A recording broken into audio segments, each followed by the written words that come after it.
ఇప్పుడు తెలంగాణలో జరుగుతున్నటువంటి ఒక ప్రచారం ఏంటంటే కల్వకుంట్ల కవిత తెలంగాణ కాంగ్రెస్ లోకి వస్తుంది. అక్కడ రాహుల్ గాంధీ ఈవిడికి టీపీసీసీగా బాధ్యతలు ఇచ్చే అవకాశాలు ఉన్నాయి. ఇప్పటికే ఆంధ్రప్రదేశ్ లో కాంగ్రెస్ అధ్యక్షురాలుగా ఉన్నటువంటి షర్మిల ఈ యొక్క విషయంలో తలదూర్చి అటు కాంగ్రెస్ కి ఇటు కవితకి రెండింటి మధ్య వారధిగా ఉంటూ కల్వకుంట్ల కవితని గనక మనం కాంగ్రెస్ లోకి తీసుకొచ్చి ఆవిడికి టీపీసీసీ బాధ్యతలు ఇస్తే అటు టీఆర్ఎస్ ఓట్లన్నీ కూడా ఇటు వచ్చే అవకాశాలు ఉంటాయి.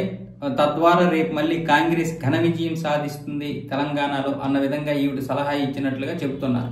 ఒకవేళ నిజంగా షర్మిల సలహా ఇచ్చిందా లేదా పక్కన పెడదాం. ఎందుకంటే ఇప్పుడు కాంగ్రెస్ లో ఆవిడ మాట్లాడే పరిస్థితిలో లేదు. ఇక్కడ ఆంధ్రప్రదేశ్ లో ఒక్క సీటు కూడా గెలవలేదు. రేపు మళ్ళీ 2029 ఎన్నికల్లో కూడా కాంగ్రెస్ ని రానివ్వరు ఇక్కడ ఆంధ్రప్రదేశ్ లో. కాబట్టి ఇదంతా ఒక పెద్ద సొల్లు. దీని గురించి ఇప్పుడు మనం మాట్లాడాల్సిన అవసరం లేదు. కానీ కవిత మాత్రం కాంగ్రెస్ లోకి రావడానికి ప్రయత్నాలు చేసిన మాట వాస్తవం.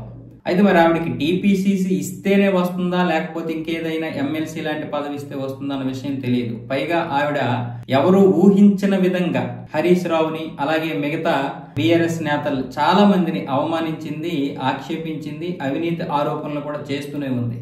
హరీష్ రావుని టార్గెట్ చేసినట్లుగా ఎవరిని చేయలేదు. అంటే హరీష్ రావు తన సొంత బావ అయినా సరే అతడిని టార్గెట్ చేసి బీఆర్ఎస్ మూడోసారి ఓడిపోవడానికి ప్రధాన కారణం హరీష్ రావు, సంతోష్ రావులే.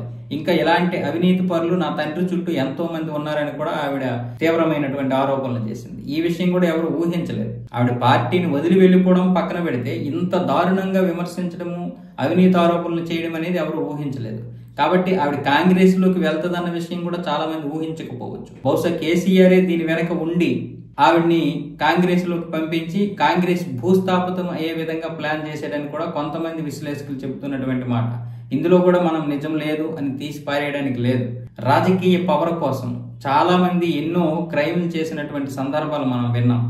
ఎత్తులు పై ఎత్తులు క్రైము ఇదంతా సాధారణం అయిపోయింది రాజకీయంలో. కాబట్టి కల్వకుంట్ల కవితని కాంగ్రెస్ లోకి పంపించి అక్కడ టీపీసీసీగా ఇచ్చి లేకపోతే కాంగ్రెస్ ని ఏదో ఒక విధంగా భూస్థాపితం చేస్తే చాలు. కవిత వెళ్ళిందంటే కాంగ్రెస్ ఖచ్చితంగా డమాల్ అయిపోతుంది. కాబట్టి ఆ విధంగా కాంగ్రెస్ ని భూస్థాపితం చేసి మళ్ళీ బీఆర్ఎస్ ని అధికారంలోకి తీసుకురావడానికి కేసీఆర్ కేటీఆర్ చేసేటటువంటి ప్లాన్ అనడంలో ఎటువంటి సందేహం లేదు. రాజకీయంలో దేన్ని మనం కాదనడానికి లేదు.